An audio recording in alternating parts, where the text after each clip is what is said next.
আমি প্রথম দিন যখন তাঁহার সহিত দেখা করিতে যাই, সেদিন শাস্ত্রালোচনা করিয়া তাঁহার শাস্ত্র জ্ঞান পরীক্ষা করিতে চেষ্টা করিয়া মনে হইল যেন তাঁহার শাস্ত্র জ্ঞান কিছুই নাই, এবং ওই অশ্রদ্ধার ভাব লইয়াই বিদায় গ্রহণ করিয়াছিলাম।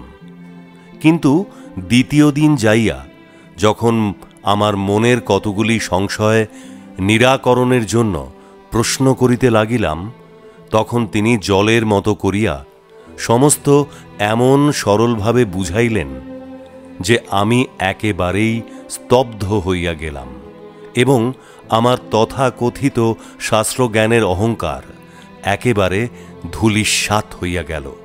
কারণ আমি কোনো শাস্ত্রগ্রন্থ পড়িয়া এমন চমৎকার ব্যাখ্যা তো কখনোই পাই নাই।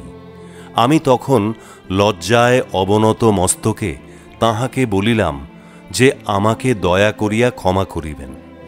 আমি প্রথম দিন আপনাকে একেবারেই ভুল বুঝিয়াছিলাম। তদুত্তরে ঠাকুর বলিলেন, আপনি তো কোনো অন্যায় করেন নাই। আমি একটি যন্ত্র মাত্র, যে যেভাবে বাজাইবে সে সেই রূপই শব্দ পাইবে।